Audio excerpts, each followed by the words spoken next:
Welcome back, friends, to the Marc Claire Show. It's another Monday. Means it's time for another great conversation with your boy, Marc Claire. And today, it's a little bit of a refresh for me because, as many of you know, most of you know, I used to do a political podcast, a purely political podcast called Lions of Liberty. And I moved away from that after about almost a decade of doing politics because I just couldn't take it anymore. But now, when I do foray into the world of politics, as I really only have once or twice before on this particular program, now it's actually refreshing when I do so. And when I decided to do a conversation about the 2024 election, there was only one person that came to my mind, and that was today's guest, Tho Bishop. Before we get to him, I want to remind you about our fantastic, and I do mean fantastic, sponsors, Stephen Fox and his company, Fox and Sons, and the fantastic, I said fantastic again, because that is the best word to describe this gentleman and his fine coffee. Boom, right here in this cup for you, those of you watching on the video, on Rumble, on Odyssey, on BitChute, on YouTube, wherever you can find it. I'm happy to have you here. I want you to head over and find out what's in this cup of mine. This is the Den Blend Dark, but there's all sorts of beans for everybody. There's actually some new beans on the way that I'm going to tell you about in just a second, as soon as I pull it up here on my phone. But in the meantime, I want you to head over to foxandsons.com, FOXNSONS.com. Choose a bean and get yourself a discount. That discount is going to be a whopping 18% off. I got you the highest possible discount for the Marc Claire Show listeners. All you got to do is use discount code MCS. You can get the Den Blend Dark, as I prefer to do, but there's some new roasts over there. We got the Guatemalan, the Ethiopian, and coming soon, the Colombian and the Mexican honey prep. I was skeptical of the honey preps, but I did try the Brazil honey prep because I'm not really a sweet guy when it comes to coffee. I like my coffee, I don't know, very acetic, you might say. I don't know the right terms for this stuff, but I tried it, and it's not what you imagine when you picture honey. It's not that kind of sweetness. It just adds the right little tanginess to it. I'm still more a fan of the Den Blend Dark because I'm a dark roast guy overall, but I was very impressed with the honey prep, and I have that in my rotation now as well. So you want to check them all out. I recommend getting a couple different bags. Head over to foxandsons.com, use discount code MCS for 18% off your order. That being said, it is now time for my conversation about the 2024 election with Tho Bishop. Welcome back, friends. My guest today is the content manager over at the Mises Institute. He is a fellow Florida man, one of the Florida men responsible, partially, I would say, for me even being in Florida right now. And when I hear the word politics, which we're going to talk about today, one of the first names that come to my mind is my guest today from the Mises Institute, Tho Bishop. Tho, welcome to my show. Always glad to be here, Marc. All right, Tho. Well, it's your first time formally on the Marc Claire Show, even though we've spoken a few times back in the old Lions Liberty days. So since it's a new show, why don't we start with your origin story again? Because you do have a pretty interesting origin story about how you first ventured into the world of politics and economics and whatnot. Yeah, well, unfortunately, I was kind of born into it to a certain extent. My father was a Republican op, and for various generations. He was actually RNC communications director during Watergate, which created all sorts of very interesting stories that I always enjoyed hearing. And so I was always kind of attracted to the dark arts of politics. And then during the financial crisis, I realized I had nothing to say about economics, and that really bothered me because I like going on AOL chat rooms and arguing with people much older than myself. And so eventually, I was always kind of already interested in the sort of libertarian thing. I was kind of reading some Ayn Rand, and I thought that Ron Paul guy was cool, and discovered Mises.org. That was actually my father that sent me a link, which looking back was a little out there for him.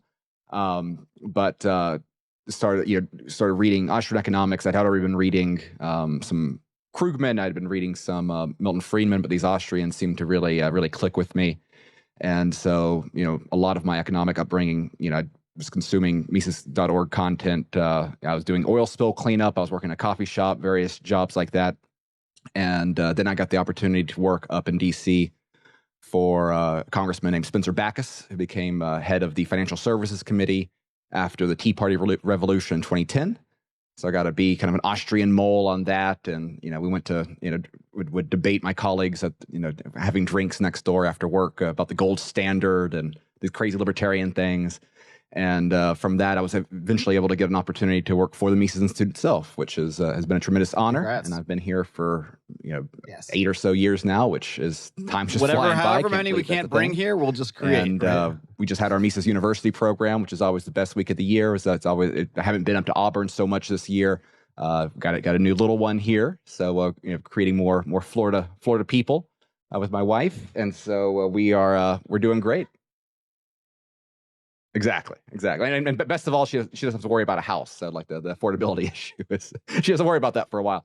So that's where I've been, and particularly after 2016, I got interested in politics again after kind of being very disillusioned, and so I've been having fun within this crazy populist era with Trump and all that, and obviously DeSantis, and trying to navigate the anatomy of the state that we're living in right now, and trying to red pill as many boomer cons as I can get. Well, yeah, it's an interesting path because I'm kind of curious, just before we get into some of the specifics of what's going on right now with the 2024 election, which is really what I want to get into with you. And it's interesting because, back when I did Lions of Liberty, sometimes I would get so sick of talking about politics that I would be thirsting for some other topic to talk about. But now that I do this show and I don't really get into politics that much, now it's kind of flipped around where talking about politics occasionally is actually the thing that's really refreshing. So I'm kind of excited to dig into this stuff with you. Let's just start with your overall view on politics, because I think, as you know, there was a little bit of a schism, you might say, in the libertarian movement, 2020 and beyond. And I think there were a lot of libertarians that sort of broke out of what they themselves might refer to as their Lulbert phase, where it was just all about theory, all about being right, very little, if any attempts to practically apply it to the real world. I'm curious, how much of that phase did you ever go through, especially coming up in a family where your father was, like you said, sort of an op? So you did really see the darker underside of politics, not just as this sort of theoretical utopian thing. So I'm kind of curious how your own evolution sort of went along on that path. Did you ever go through a little bit of a Lulbert phase, a pure theory phase, or have you always kind of had that foot in the door of the sort of machinations that have to go on in politics as well? I think the closest thing I came from real Lulbert phase was being convinced that Rand Paul could be the Republican nominee in 2016, and kind of waving that flag for a while until it became very clear that that wasn't happening, and this Trump thing was something I need to try to reckon with one way or another. But I will say, there was a time there before the Mises Caucus where, kind of looking, going into the 2016 election, I thought, as I think most people did, that Donald Trump wasn't going to win the general election for a variety of reasons.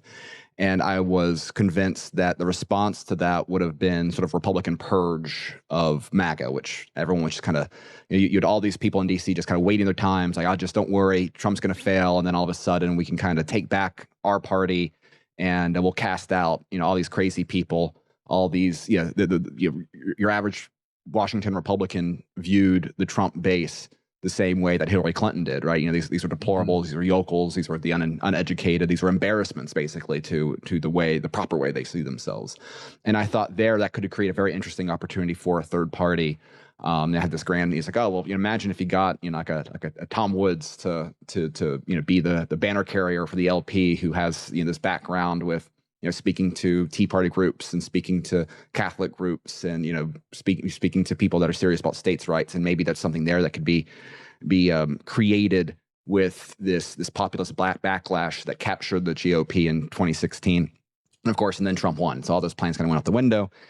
And so outside of that, I've never been a capital L libertarian. I've always been very skeptical of the value of third parties, and that skepticism has only grown over time.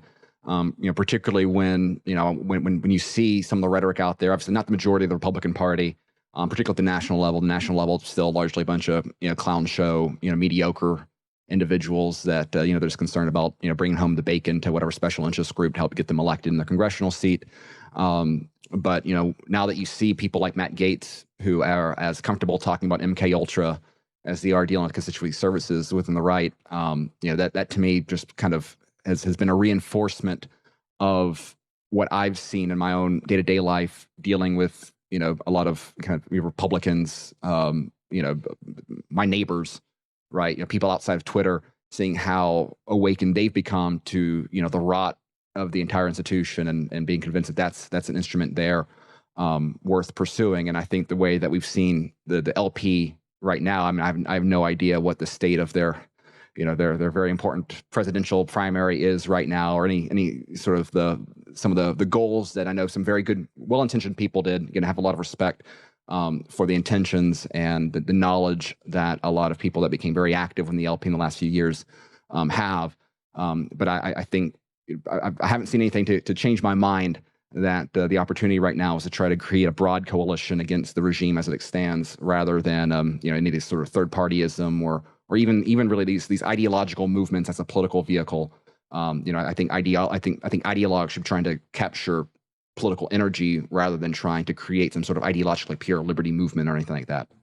That's an interesting way you put it, too, as sort of a coalition against the regime. There seems to be, in some ways anyway, at least in maybe the alternative media and the alternative sort of political conversations, there seems to be a new divide where it used to be sort of left versus right, Democrat, Republican, but now there is a lot more of, you see people that would have been on totally opposite sides before sort of agreeing with each other and coming together in certain ways due to just a general opposition to what you might call the regime or the way things are. And this is a phrase that we hear a lot, that we hear a lot of people reference, the regime. And I wonder how much people that aren't immersed in sort of our sector of the world, what they think when they hear that. So maybe you can start there and define, what do you mean anyway? Maybe you can't define what everybody else means. What do you mean when you say the regime in sort of the way you're referring to it? Well, it's kind of the true ruling apparatus of this country, and I think it's important to distinguish that from, sort of the common perceptions of democracy is us, the people, and all this sort of BS, right? It is a collective corruptive group of whether it's the non-elected bureaucrats, whether it is the elected class that become subservient to the unelected class. So I don't want to say that everyone who is in D.C. is necessarily part of the regime. You do have outsiders there. Again, I mentioned Matt Gaetz earlier. He's someone who has, who weathered a very personal, very directed, very calculated smear campaign where you had, DOJ people leaking to media very scandalous and salacious details about an investigation that eventually they could not act on because, the entire sort of kernel of that was this unreliable, crazy guy, but it didn't stop them from kind of leaking these juicy details to the media to kind of smear him and try to make him an outsider within his Republican caucus within DC. So someone like Matt Gaetz, I don't consider part of the regime. It's the elected officials that serve as giving the perception of legitimacy to whatever the agenda is of the true ruling class, and this can be both, again, the professional political class, the people that never leave DC, no matter the outcome of political elections. It's interesting. There's a very interesting article in Tablet about the role that Obama has as kind of a shadow presidency, how he never left DC. The excuse was, his daughters were graduating high school, where they're no longer in high school yet they're still there. So Obama, more so than I think other presidents, right? I don't think Bush. I don't think George W. Bush, for example, is a member of regime now, right? He's painting and living a quiet life in Right. Texas, and it's better that way. Obama still is part of that regime, right? So it's the professional political class, and increasingly the extension to which this very corporatized, this very cartelized, corporate atmosphere of all of these industries that are reliant upon privileges that the regime gives them. Some of those can be more direct, as for example, the working relationship that big tech had with intelligence agencies and the FBI and the like for censoring information. Some of it can be more indirect, such as businesses that benefit from policies from the Fed or different subsidies and things like that on the margins, regulatory capture and the like. So it's not so the way that I think about the regime, it's a ruling class that the people of the country have no real say over outside of whatever gains can be made through the electoral process, and recognizing that their interests are not our interests. They are not even pretending to care about our interests. And I think when you see the rise of the experience with COVID tyranny, I think when you see the concerns that are now becoming increasingly mainstream about the Great Reset, central bank digital currencies, when you see concerns about the weaponization of the DOJ and the FBI, when you see increasingly normal Americans who might have in the past been content to kind of listen to whatever Fox News tells them, and it's like, oh, well, I don't like this, and this that Democrats are doing because Democrats are crazy, rather than just kind of casting punches at the other party, recognizing that the game itself is rigged against us, that team color, tie color doesn't matter. That it's your connection to that DC swamp that matters. I think, again, I'm not going to suggest that the majority of the American people are on this path, but I think that a growing number of Americans are on this path, and I think you can see it best reflected both within the fact that within the Republican Party field, while Trump is, the overrunning front runner, what's, I think, encouraging is that if you look down ballot or down the polls, it's candidates like Vivek Ramaswamy, and although performing worse than he was originally, Ron DeSantis, if you couple that in with Trump, and I think those three people, do not represent some sort of Romney reset, right? These are not trying to restore the Republican Party to what it used to be. They make up like 75, 80% of the Republican primary, showing that the base on the right is not interested in going back to the politics of old. You can also look at, obviously, RFK Jr.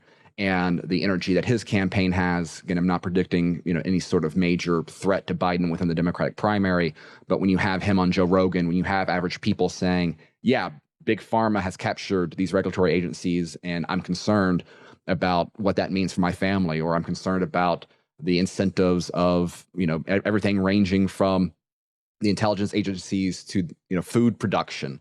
That underlying skepticism of these big powers, I think, is a reflection of growing awareness of the real nature, again, that real anatomy of the state, as Murray Rothbard wrote about. And that, I think, is a necessary prerequisite for any sort of real political change, reform, whatever word you prefer. And I think this is one of the more, for all the absurdity, all the stupidity that elections create, and we're going to get a lot of that. We're already getting a lot of that more fundamental dynamic in the way that normal people see what the state really is. I think that's the far more important dynamic at hand right now. So maybe the libertarians didn't get everyone to actually read Anatomy of the State, but maybe the way things have played out in the last 8 years or so, maybe more Americans have that general sense of what the state really is, and have a general sense that the system is the problem, not necessarily because they voted for the wrong person last week.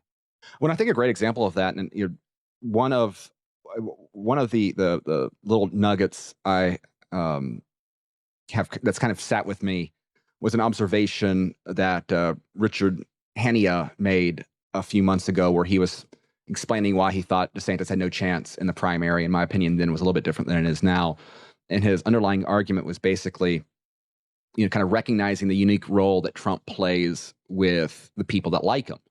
And that's the reason why they like Trump, while they might say it's because he's not a politician, or they might say because they want to drain the swamp, or it might say because they want to own the libs, or whatever it is. Ultimately, his real role is being Johnny Carson.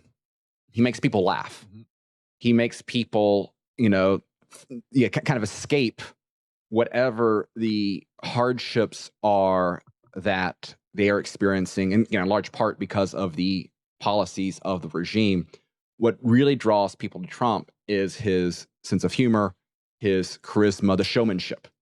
And so when you see the way that Donald Trump is being treated by the Biden administration, when you see the FBI, creating these crazy trumped up charges, when Americans see that, or particularly when Trump fans see that, I think that has a more visceral way of illustrating all the things that we've talked about, right?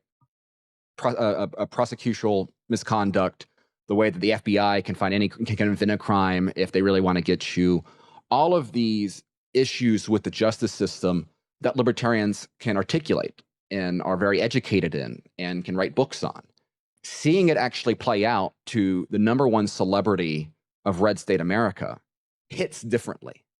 It makes them understand that differently. And so they also absorb that sort of message that Trump uses, which is largely self-serving, but it is illustrative that, they're going after him because going after Trump because they hate us. Mm.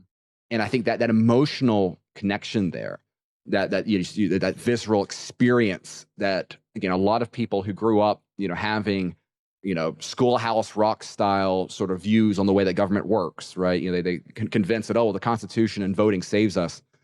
They don't have that naive view of things anymore. And there's, we can talk about education and we can talk about theory all we want. It's until you experience it, or until you see the experience of someone that you care about go through that. Nothing nothing drives that point harder than that. And I think that is a very important dynamic for those of us who have had pre-existing concerns, pre-existing awareness. That's what's creating a very opportunistic moment for us. So Trump has kind of ascended beyond the level of any kind of ordinary political candidate or presidential candidate to at least too many people, to at least a large portion of his base. He really just represents a target against them. He represents the bulwark. Whether he is or not is almost maybe irrelevant, because he is now just sort of a symbol, and he is not. And as a symbol, it's not a symbol that can be replaced. It's not like you can just swap in some other person there, because that person is not Donald Trump, and Donald Trump is certainly unique in his time. My question about Trump is, if to me, the storyline anyway, or at least what has seemed to be, what played out in 2016, is that Trump was boosted up by CNN and the Hillary Clinton campaign as the Pied Piper candidate. That's what came out in a lot of the leaked DNC documents and the WikiLeaks leak stuff. And it seems that they overestimated him, boosted him up, and just didn't realize that how strong his campaign was, and how much maybe unspoken support there was for him. So if that can be written off as a big miscalculation in 2016, my question is, what the hell are they doing now? Because once again, it seems that they have made, if it was a mistake 8 years ago, how can it be a mistake now? Because they still seem to be in every conversation, every mainstream interview with a Republican presidential candidate, the entire conversation becomes about Trump. Of course, the indictments, the coverage, it is all making the focus just on Donald Trump. So I'm just curious for what you think the end game is here. What is the reason to make this all about Trump? Is it truly just to tear him down and put an end to this thing, or is there something that I'm missing here? Well, I definitely understand the cynical analysis, and typically when we think about what the state does, we should be cynical in it. That this is a repeat of that 2016 strategy, the Pied Piper sort of dynamic on trying to get the Republican Party to bite on a candidate that is, again, one of the most unpopular figures within the American discourse right now, which is still true to this day, and try to prevent, say, someone like a Ron DeSantis, who tends to poll better with independents and kind of swing voters and the like. And I'm sure that there are definitely an element of kind of Democratic consultant class that is just, rubbing their hands, because while it did not work in 2016, you look at the results of 2022, and I think there's a variety of dynamics that led to the red wave that didn't happen. I think that there's plenty of blame across the board for why that fizzled out. But one of the deliberate strategies the Democrats had that appeared to be successful was trying to elevate the most MAGA-y of candidates in primaries, and that successfully sort of drove away independents and helped Democrats overperform, maintain the Senate, win some other races down ballot and the like. And so I think that I don't think that dynamic is necessarily incorrect, but I don't think that is really the underlying catalyst here. I think the underlying catalyst is that Trump made the indefensible decision in the eyes of the regime to engage in the most powerful campaign against any standing political order, and that was calling out its legitimacy. Right, the way that he left office, again, regardless of all the things that he failed to do his first term, no matter all of the compromises made with various bad actors that he campaigned against, the way that he left office and saying the entire system is rigged, talking about the election integrity, some claims there not true, right? I think that the Kraken was never a thing. Sidney Powell was wrong, but without question, anyone that was following the way that election went, this is not the way that you conduct elections in a serious country, right? Changing rules outside of order, lack of security in terms of the handling of ballots, blanket censorship of accurate information, and then a propaganda campaign from various intelligence officers backing up the justification for that censorship and the like. This is not the way that, for all the complaints that we might have about democracy, all the complaints we might have at the state, that's not what a competent state does, right? This is not the way, this is a South American style election. It's not an American, it's something that's completely anathema to the way that America has conducted elections outside of 1876. And calling that out and having people believe that, and I think a large percentage of the base would have believed that no matter what Trump said. But you had 2/3 of the Trump electorate saying that the elections were rigged. That comes to 55 million people. 55 million people not believing in the legitimacy of the federal government becomes a real governing issue. And I think ultimately that is the crime that they cannot forgive. And I think that what you have right now is a dangerous regime, but it's a dangerous regime because it's a weak regime. So you see, rather than trying to bring people back in the fold, rather than trying to lower tensions, rather than stop trying to poke culture war buttons and the like, the Democrats have doubled down on all of this. I think part of it is because so many of the actual staffers within the administration are to the far left of where they were during the Obama years. I think there's a variety of reasons for that. And so they genuinely believe it, right? These are true believers. These are religious jihadis for progressivism, or whatever term you want to use for it. So they're fundamentalists dictating policy, so they refuse to compromise from their own worldview. And then they will just do everything they can to destroy Trump because the impact that Trump has had on the sanctity of that ruling class, the sanctity, the legitimacy of the regime. And so you can have emotional decisions, have strategic, cynical benefits there. But I think that's ultimately the dynamic by which that I see, in particular, the most recent indictment where again, they're indicting Trump for with laws that were brought about in 1871 to punish the Ku Klux Klan, right? Like that's a New York Times erotica right there. It doesn't get any better for a New York Times reader than Donald Trump being prosecuted because of with Klan legislation, right? I mean, you can't create a narrative better than this. Honey, grab the wine, dim the lights. There's an article about Trump in the Times. Yeah, they need that for their own, their own mental well-being. Bad guys must be punished. And so I think that you're having emotional decisions that, again, they could end up working. I mean, there's an argument made that the only way that Biden, should he be the nominee, which I think is an additional question, the only way Biden can win is by going up against someone as unpopular as Donald Trump. But I think the underlying motivation here is the attack Donald Trump had against the legitimacy of their claim to rule.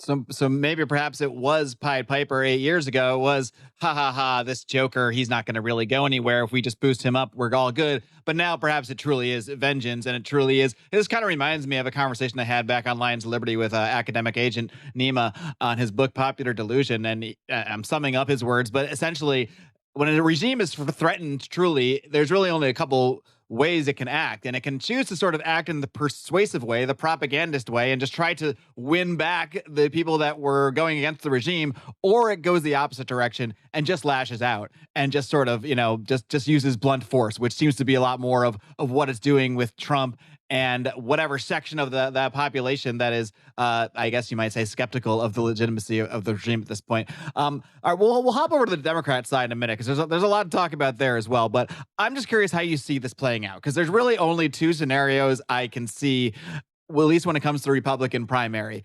It's either Trump gets indicted or physically goes to jail in some legal way that removes him from this conversation, removes him from the election, or he wins it. In terms of the primary, I can't see any other scenario. Is there a third one I'm missing here, or how do you see this all playing out? No, I don't see a path for anyone else. Again, DeSantis' campaign has been an outright disaster. Part of that is because of just the force of Trump. And I think particularly once the indictment started coming in, you saw a massive boost. You saw that kind of rallying around the icon dynamic there. But his campaign's also been bad. He's danced around. His mistake, in my opinion, is that, I thought DeSantis had the opportunity as a national candidate to kind of be a Caesarian sort of figure where he could, kind of be a rival for the love of the people, love of the base. Because of the real gains that he had. I thought he had a unique opportunity to win over people that love Trump because of the scalps on the wall that he had, and then be someone that the money class, the elites that don't like Biden would rally behind out of the necessity of opposing Trump. And the problem is that he directed his campaign early on to try to do everything he can to collect as much money up front. And I think that's not the way politics goes right now, right? You can have $100 million in the bank. How do you spend it to get the word out there? People tune out campaign commercials. People, I don't think your average typical sort of big media blast in the past, the typical way of the Frank Luntz way of dealing with election campaigns works anymore. You need to be out there. You need basically be creating content that people organically consume. And so while RFK Jr. was out there going on Joe Rogan, or you have Vivek Ramaswamy that never turns down a podcast, or you have Trump with his bully pulpit on truth, DeSantis, his campaign was all about kind of limiting media exposure. He wasn't doing, he was only going on kind of very select, very friendly environments and the like. And people saw that as disingenuous. His dancing around the Ukraine-Russia issue, I think, made a huge mistake, I think, in alienating Tucker Carlson, who should have been a friendly advocate, someone who was very favorable of DeSantis up until that sort of moderating of the message. And so I think by trying to cozy up to the donor class and try directing his initial campaign towards appeal with the donor class, he broke a lot of opportunities to try to compete for the base. And so his campaign is, again, it's been it's up there with Scott Walker and Rick Perry in terms of the great disasters of Republican politics right now on a national level. And as someone who thinks DeSantis would have been a very interesting president, someone who might be able to have actually done some things at the national level that could have had a lasting impact. It's unfortunate to see, but it's a product of his own creation.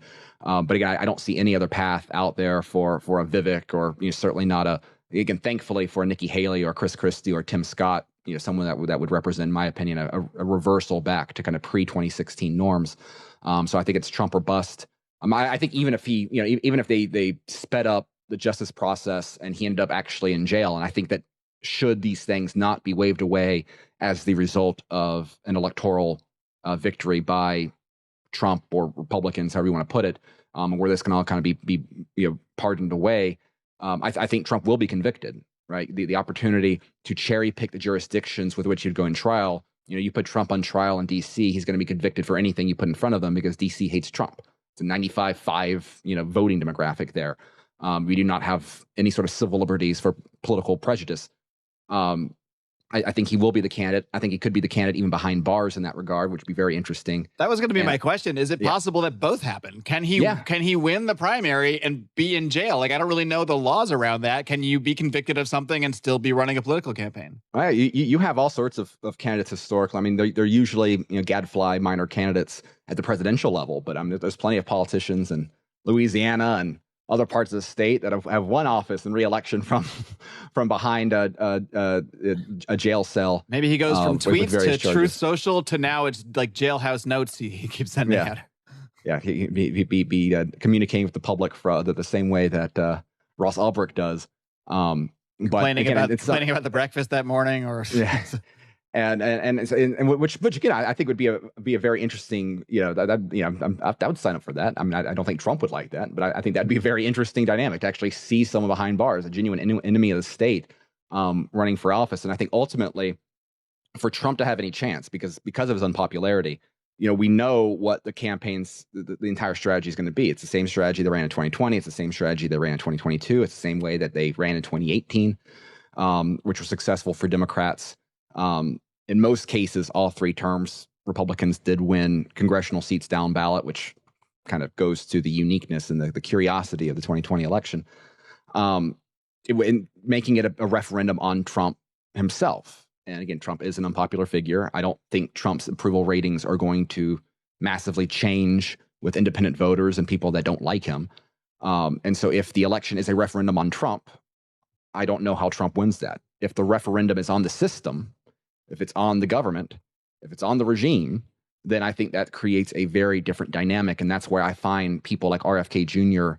and some of these non-traditional Republicans, Tulsi Gabbard, is in that mold as well. Some of these figures that sound pretty much like Trump when it comes to talking about, the abuses of power, the weaponization of DC. Is there a coalition that can be built there?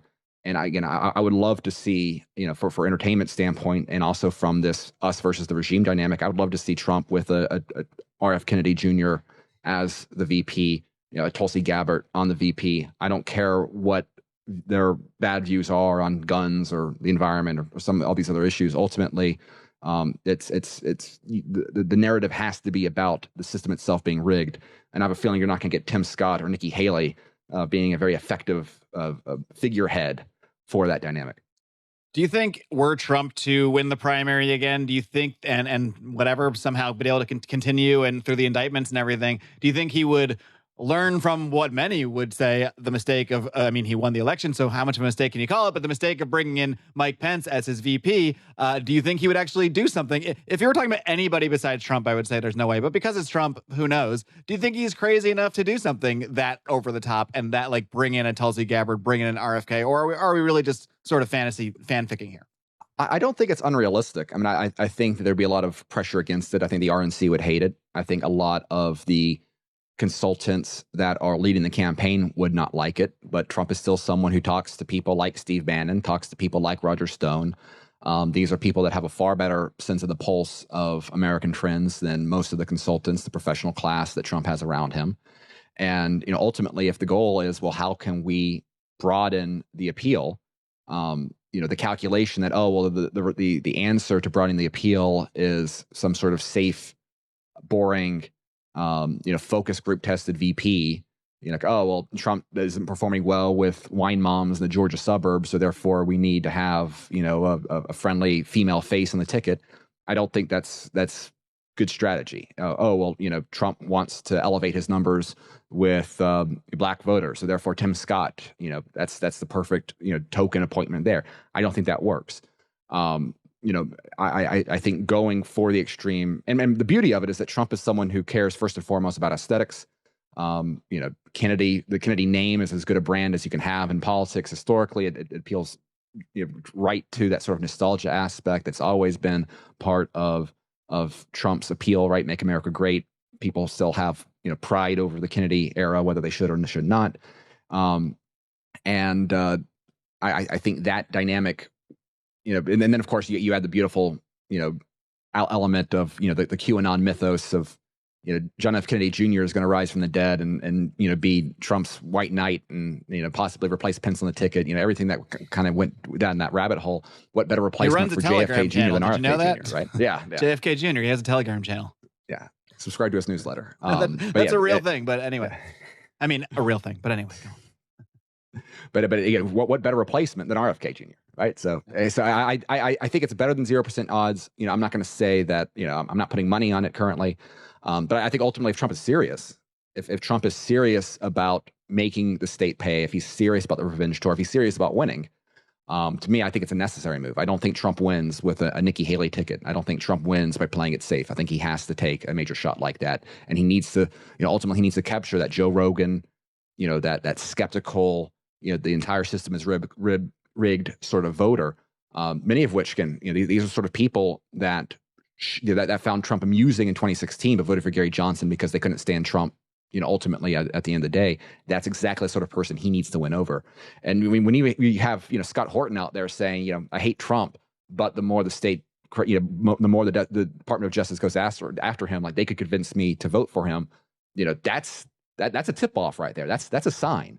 Because you combine Trump and Kennedy, again, bad on all sorts of issues, but I think people that hate the regime could get on board with that ticket. All right, well, let's transition over to talking a little bit more about RFK, because to me, he's one of the more intriguing political figures outside of Donald Trump to emerge in the last decade or two, and especially given his past. If we're talking about being against the regime, just look at his family. His family, whatever you may think of them, on both sides of this thing too. His family has been taken out by the regime. JFK, RFK, some may say JFK Jr. On the other side, you have some seedier elements of that side of the family that have certainly been in political power for the better part of this century. So there's a couple ways you could view his sort of political name and his political past, but in terms of what he says, especially when it comes to the vaccine issue, that's something he's been known for a very long time, long before he was ever in a presidential conversation. And there seems to be this sort of perfect confluence of events where more people than ever are sort of in tune with possible issues of vaccines, not just brought upon by the COVID vaccine, but he has entered that conversation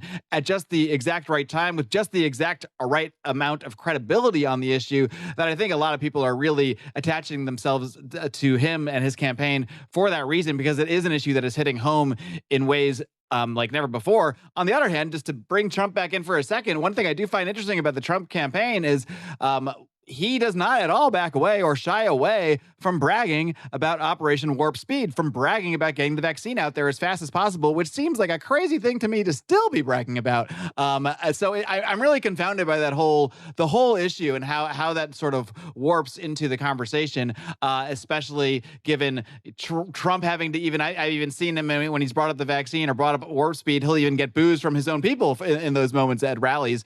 Meanwhile, RFK is sort of the polar opposite on that stuff and has been the polar opposite on vaccine stuff for a very long time. So I'm just curious how you view RFK in terms of this presidential election.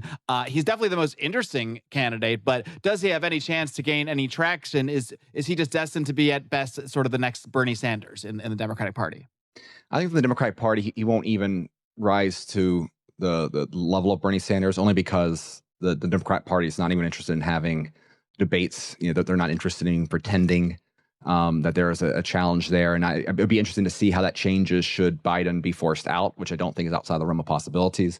But I even think in that situation, they'll find a justification to keep RFK out of the debates, because RFK Jr. is what Bernie Sanders claimed to be. He's a genuinely political outsider. He's genuinely someone who is not of the party from the power structure. You saw no matter all the ways the Democratic Party went about rigging the election against Bernie Sanders, he has been a loyal soldier to the end. He's had no problem endorsing all of the various power brokers that worked against him, all the people that spat in the face of his supporters. I don't think RFK Jr. is going to be doing that. And so again, while his trend, his polling trends are actually very similar to what Bernie Sanders had going into that 2016 election, he'll never have that perception of legitimacy as a Democrat candidate that they afforded Bernie. But his rise is fascinating. I mean, it's organic. It's a product of going in front of people like Joe Rogan. And what I respect, I've not been a long RF Kennedy Jr. fan. I've known people that I respect that have been fans of his work on issues in the past. I've always appreciated his willingness to call out the war machine, his skepticism of the CIA. He's got very good reasons for all of that. But listening to him on Joe Rogan, anybody in the current political environment that can have a conversation for 3 hours without notes, just kind of riffing on points that they are passionate about, that's very rare in modern politics. Most politicians are very mediocre in this regard. They don't have an original thought beyond what a staffer will prepare for them. Outside of whatever background they had, right? So if you talk to someone who was, in the manure business, before they became a congressman, they'll talk to you about manure all day long. But in terms of these broader, sweeping sort of views on, the reality of, the corruption, this dynamic between the various industrial complexes the state has created, not simply the military industrial complex, but the medical industrial complex, the farming industrial complex, all of the variety of this underlying corruption between big business and the big state. Very few can talk confidently about that. He can. And so I left that convinced that, hey, look, like this is someone who could be a real asset to, what an anti-regime ticket would need to look like. And it's interesting to see, the ways that, I've got friends that are politically apathetic. They'd much rather watch a UFC fight than a political debate, for good reason. They find Joe Rogan, his episode on Joe Rogan interesting. Again, I'm not here to say that every statement he's made is something that I agree with. And he's buff, so that helps. That helps. I mean, certainly he passes the physiognomy check. But I'm not here to endorse every view that he has. But in terms of calling out and questioning the underlying rot and corruption of this entire apparatus, he seems to be as strong a figure out there as anyone going to that core issue. Yeah, well, I guess that does speak to the larger question here, because there's not really going to, if things play out as they've been stated to. I believe Biden has already said he's planning to run again and become president again and all of this. So under traditional standards, the traditional way these things would play out, there would be no opposition to a sitting president. The fact that there's even someone who's become as popular as RFK within the party in and of itself is kind of unique without, a sort of a formal DNC backed, all right, we're going to have a primary now. So outside of that, because we know that if Biden stays, it's pretty much just going to be Biden. There's not going to be room for a debate. There's not going to be a conversation. But there has been seemingly a shift in both in Congress and in some of the media coverage of Hunter Biden, of the Biden family corruption.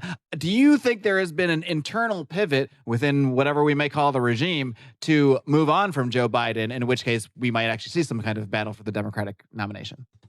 I think there has been, and I think you can date it back. And this might be overly simplistic, but politics often works a lot more simple than we would like to believe at times. It's when Valerie Jarrett left the Biden administration, and after that, you started getting all sorts of unflattering news headlines. You had the reveal kind of almost immediately afterwards about Biden having his own classified information that he shouldn't have had, parked in his garage. You had whistleblowers coming out about the business that he was doing with his son with with various foreign entities. That's an issue that the Biden administration can try to pretend is a non-issue all they want. I mean, it looks pretty damning. It seems pretty clear this was an influence peddling information operation. The extent to which the Biden family, not just Hunter, but various grandchildren of the big guy and the like, were profiting from these deals. This seems to be pretty cut and dry. I mean, one of the biggest forms of vulgar corruption unveiled to the public. I'm not going to say it's the biggest one ever, even in recent history, but the easiest one to see on display. You even have headlines that are relatively petty and small scale about how Joe Biden's mean to staffers when they talk to him one-on-one, kind of going against the Grandpa Joe, golly gosh darn sort of dynamic. And the reality is that the Obama team never liked Joe Biden. They saw him as a constant headache. They discouraged him from running in 2020. An Obama world controls a large segment of the Democrat Party. So, would it surprise me at all if you have that sort of Chicago-backed, Democrat mob with Obama, being the shadow president, from his estate in D.C. and sometimes Martha's Vineyard. He has said in the past, right? Sometimes I think about, how great it would be if I could simply, be kicked back in my office in my sweatpants and had a microphone, plugged into the ear of the figurehead president and tell them what to do because I really like this work. His own words. Is there someone that they're considering as a challenge should Biden be taken down by his own incompetency and grift? I mean, worth pointing out, Joe Biden's never been a smart man. This has always been a fool, someone who got to where he was by lying about his record. He's not, there's nothing smart about Joe Biden. He could be easily taken down if someone wants to put the pressure on him. And, I'm not ruling out that possibility. Now, I don't know who that figure would be. Maybe Michelle Obama. That would seem to be the easiest to kind of kickstart something on. You have the Obama nostalgia. You have the name brand. You've got the, made for Oprah TV PR campaign around her. So that's... And Obama back in the White House. I could see that being compelling. The other side, of course, is that someone who clearly thinks that Biden is not going to end up being the nominee is Gavin Newsom. And Gavin Newsom represents Hillary world. Gavin Newsom and Obama do not get along. It stems back to Obama during his 2004 campaign refusing to get photographed with Gavin Newsom because he didn't want the perception, he didn't want the baggage that came with getting photographed with the first mayor that legalized gay marriage, as Gavin Newsom did when he was mayor of San Francisco. How far we've that whole come. dynamic. Wow. Yeah, and funny how things change, But Gavin Newsom took that personally. So he was a big Hillary backer because Gavin Newsom was doing fundraisers for Obama at the same time. It's like, so you'll take my money, but you won't get photographed with me. Well, F you. And so that dynamic. Yeah, we can't forget as much as, the regime has power players and whatnot. At the end of the day, these people are still actually humans, maybe to some extent. And to the extent that they are humans anyway, they're real humans that get really pissed off at each other, just like real humans do. Yes. At the very least, they are fallen. And so I think that the inner divide between Obama world and Hillary world, I think that dynamic still exists. And if should you actually get, should Biden fall, and you actually have to have, and you actually see a divided Democrat Party have to fight out who is going to be the successor there, and the opportunity to run against Trump is going to be seen as a golden one from their side. That creates, I think, the possibility for a whole lot of entertainment value. Now we're in August now. The time frame for this, you'd think it need to happen sooner rather than later. We shall see, but I'm not completely ruling that out as a possibility. And if that happens, I think that would be it'd be wonderful to see all this play out, and people kind of really see just how petty and vindictive they get a reminder of that taste going into election season.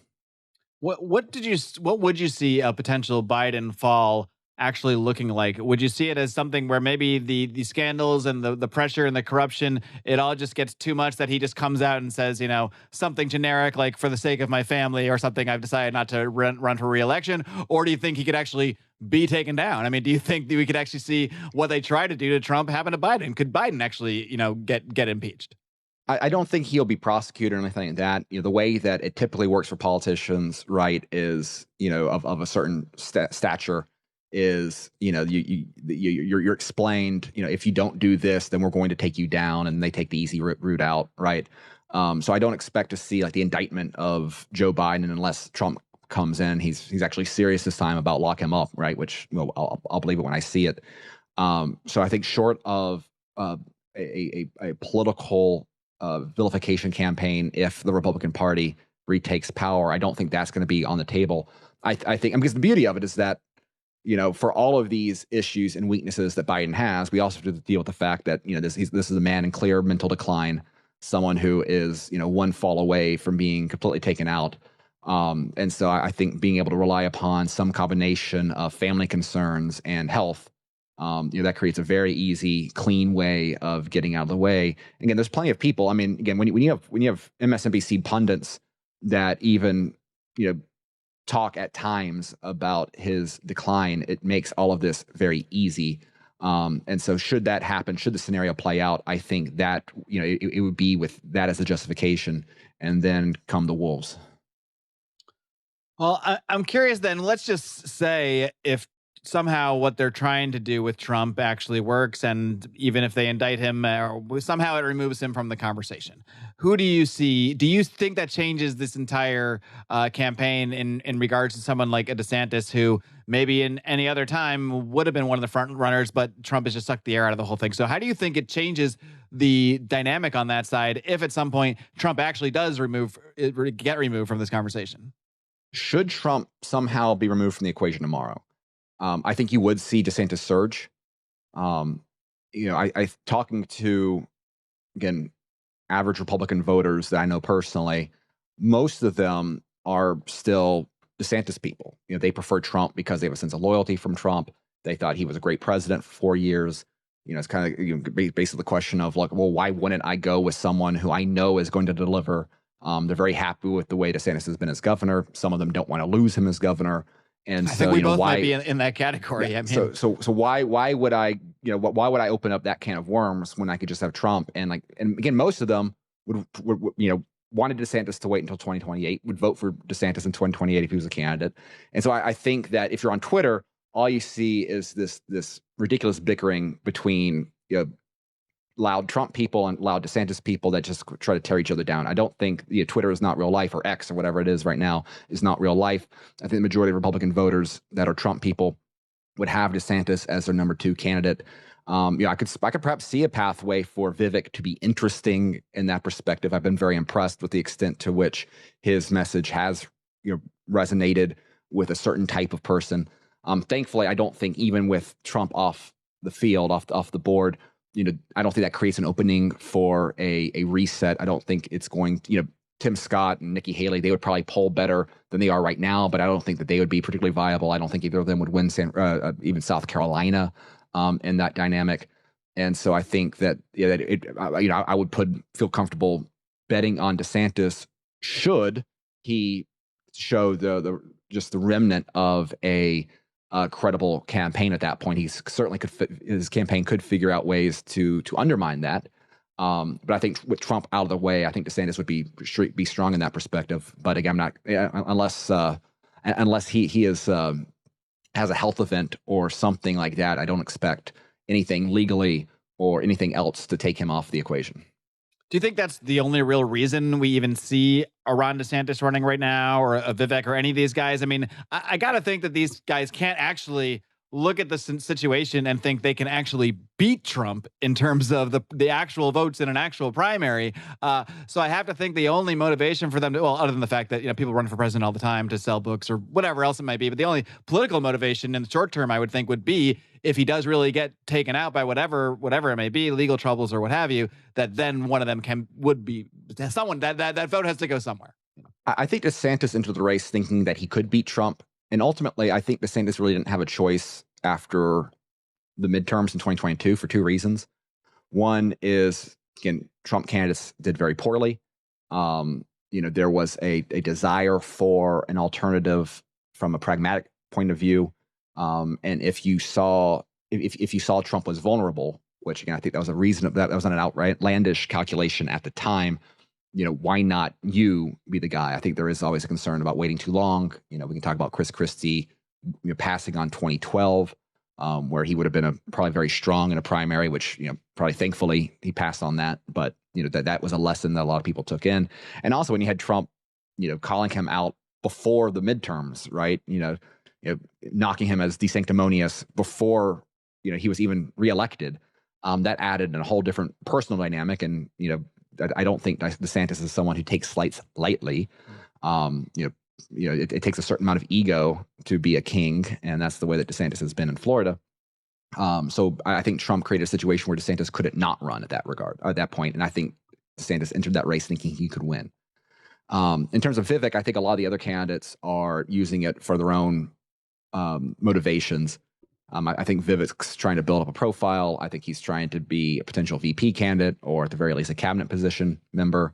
And I think Vivek's interesting. I think it's fair to question some of his insincerity on sort of things. I think there's definitely, if you look at his record, some of his views that he talks about now are different than what he held not that long ago. Fine, whatever, that's politics. I think Vivek's a smart guy. I think he understands some of the real big issues out there. I mean, he's out there campaigning against abolishing the FBI. That's better than everyone else in the race.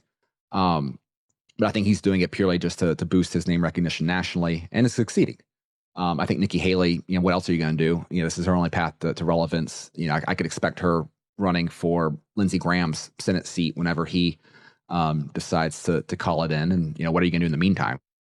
Well, running for president's not a bad idea. Chris Christie's got nothing else to do. So I think for the most part, everyone else, it's just from a lack of other options to stay relevant.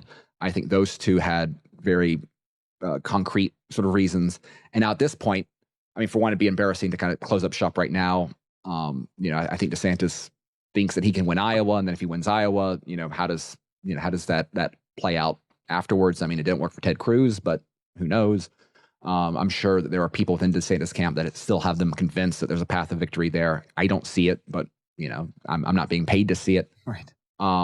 So I think that dynamic is out there, but barring anything crazy happening with Trump, it seems that the base is already spoken.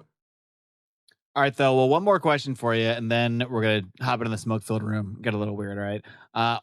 As of the time of recording this podcast, it is August 10th, 2023. So a year from now, it should be anyway. It should be pretty locked in who our Republican and presidential candidates are. So who do you think, 1 year from today, if you have to put all your money on it, who are we seeing as the matchup?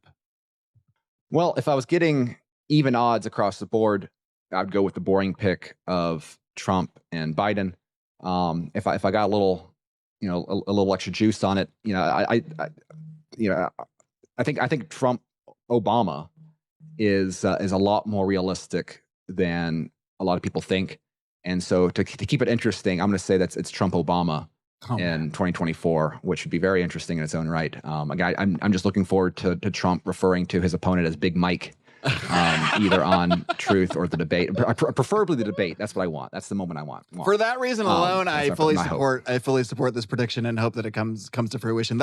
That's one that I hadn't really thought of, and it when you say it that way, it does really make sense. If in fact they did pivot away from Biden, if that unconventional thing were to occur, I mean, she almost seems like a shoo-in if you really just look at the aesthetics and how easy it would be for her to ascend to the top if they decided to put her there. Yeah, no, the machine is in place. Again, they've got an entity that could be jump started at any moment. I'm kind of surprised it didn't happen. I thought this was a possibility in 2020, but I think Biden has underperformed even the lowest of expectations, at least in terms of perception-wise. I mean, unfortunately, he's been a lot more effective than people want to give him credit for in terms of. I mean, I always was. I kind of got to the point where, like, who the president is really doesn't matter because things are always going to be bad. But like, no, things are significantly worse. So like, yeah, it actually does matter. Just again because of all those appointed positions and everything down the ballot there. But yeah, I think Obama's a continuing embarrassment but not only to kind of the in terms of domestic politics, but I think even international politics in ways that Obama's probably not comfortable with. And so again, wouldn't it be surprising at all to see the Obama machine stab him? That's your friends in DC are the ones that stab you from the front, and I think that could very well happen. Right. Well, Tho, thank you so much for coming on and breaking down this. Sorry, go ahead. Yeah, no, but I've got something up to share with your listeners. Yeah, absolutely. I think if anyone out there is in the Nashville area, we've got an event in September on the 23rd. The Mises Institute is putting on. It's about the Empire of Lies with some great speakers, including Ted Carpenter, who got fired from Cato for being anti-war. Michael Rechtenwald, who's got a lot of great works on the Great Reset. Karen Kwiatkowski, who was worked with the Pentagon and saw the war machine for what it is. And then Jonathan Newman, who's one of our economists there. And so if any of your listeners are interested in attending this event in Nashville, reach out to me. I'll give them a good deal on registration. So I had to get that pitch out there. Well, I might reach out to you because I've never been to Nashville and we've been talking about going, and I think I'm free that weekend. So I'll have to think about it. All right, well, Tho, thank you so much. Also, before I let you go, be sure to just let everybody know how else they can reach out to you, all your other projects you got going on. Yeah, so you can find me on Twitter at Tho Bishop. There's not a lot of Thos out there. And one of the projects we got is we have a lot of, we've been doing animated video series. And so you can find those at Mises.org/begin. We got one going on right now about the climate debate and energy policy and that sort of stuff, and kind of calling that out for what it is. And we also have one that our prior one was on foreign policy, America from Republic to Empire, which I think turned out pretty well. And so you can find those at Mises.org/begin. All right. Tho Bishop, thanks so much for coming on my show. I'll see you in the smoke-filled room. All right, friends, I hope you enjoyed my conversation with Tho Bishop, and this one continued in a very, very fun smoke-filled room. If you've followed Tho for a long time, you're very familiar with hearing his thoughts on politics, on libertarian ideas, applying them to our political system and whatnot. What you probably haven't heard him talk about are his thoughts on reptilians, are his thoughts on cryptids and Bigfoot, and his thoughts on UFOs and aliens and all of that fun stuff. Well, you're going to hear all of that, and you're going to find out by the end of the smoke-filled room if Tho Bishop has been Ikey pilled. So stay tuned for that, or go tune into that, I should say, or maybe you're already tuned into that. If you are a premium subscriber to the Marc Clair Show, you can subscribe in so many ways. Patreon.com/Marc Clair Show. You can subscribe on Subscribestar. You can subscribe by now, actually, I should say. There is an integration between Spotify and Patreon. So you should be able to log into your Patreon account through Spotify and actually listen and access your Marc Clair Show premium feed through Spotify. I'm also working on a similar setup with Apple. So I'm trying to find as many ways as possible to allow you guys to access both the premium and free content. I just put it as many places as I can find, and I let you choose. Whatever you guys think is the best way, I support. I'm a fan of Rockfin myself. I support Rockfin because I follow a couple creators on there, and once I follow one creator and I realize, well, shit, I got Isaac Weiss up there, I got Jay Dyer there, I got all these Courtney Turner there. Everybody I like is on Rockfin, so for me, Rockfin's a great deal if you follow any of these creators. So I totally recommend checking that out. Support me however you want, even if it's just by sharing the show, telling a friend about it. Either way, I'm glad to have you here each and every Monday. Until next week, my friends, in case I don't see you, good afternoon, good evening, and good night.